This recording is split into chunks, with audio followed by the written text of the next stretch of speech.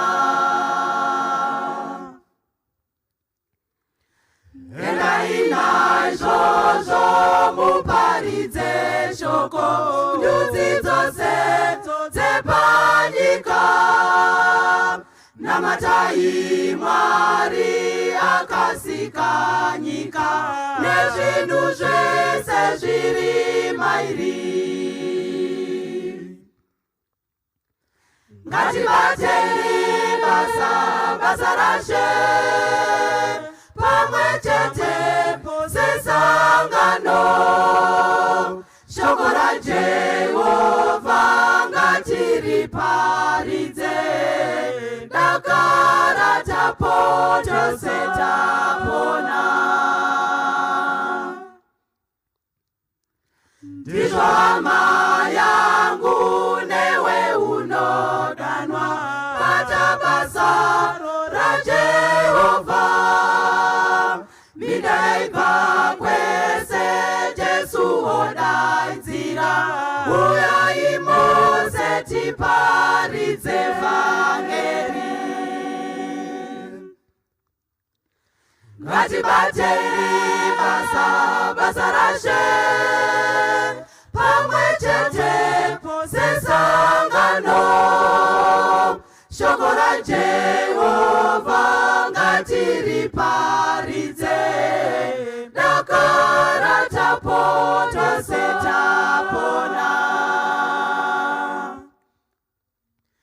ngatibatei basa rashe pamwe chete sesangano shoko raJehovha ngatiriparidze dakara tapo tose tapona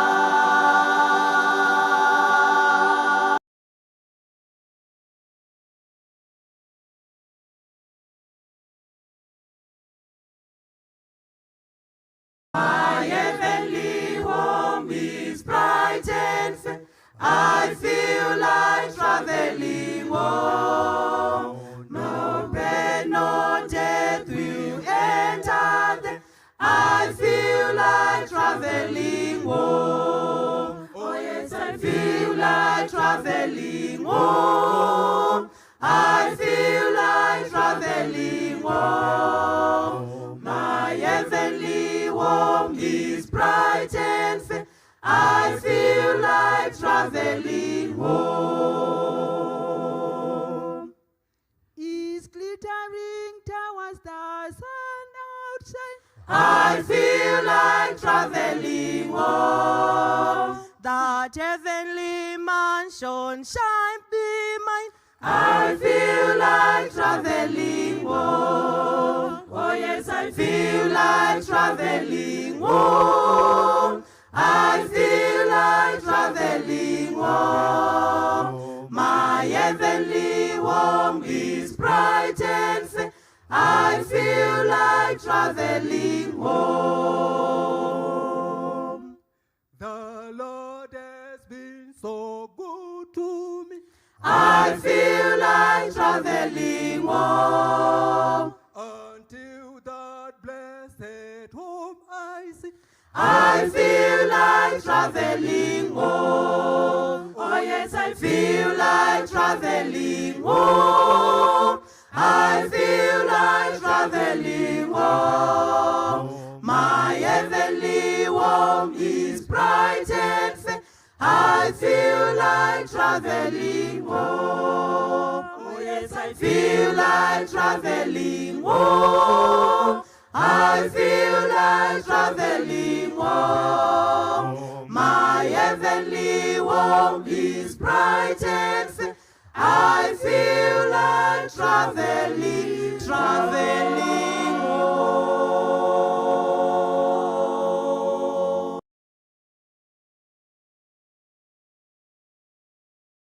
Ndine shamwari yandinoda yakandida nerudo rukuru yakandifira pamuchinjiko nasindo mbando rwake.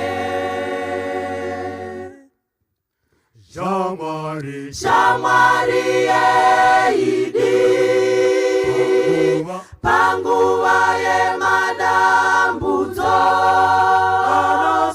anozova neni nguva dzese. Uyai kwari shamwari yeidi hakuna umwe sajesu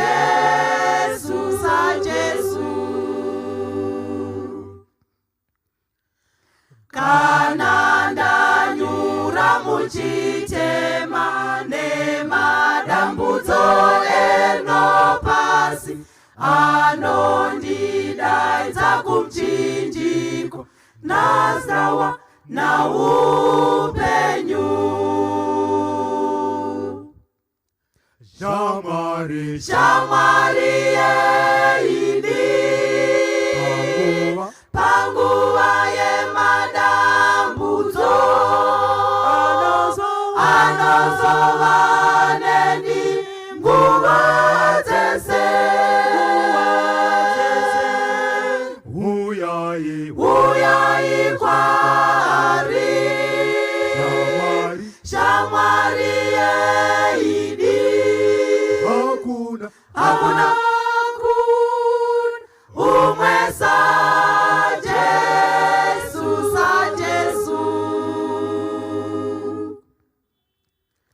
Jesu anodaidzirazve uyai mose makaremerwa kana newe hama yangu uya uturwe mitoro. Shamwari yeidi panguva yemadambudzo anozova neni nguva dzese. Uyai kwari shamwari yeidi hakuna umwe sajesu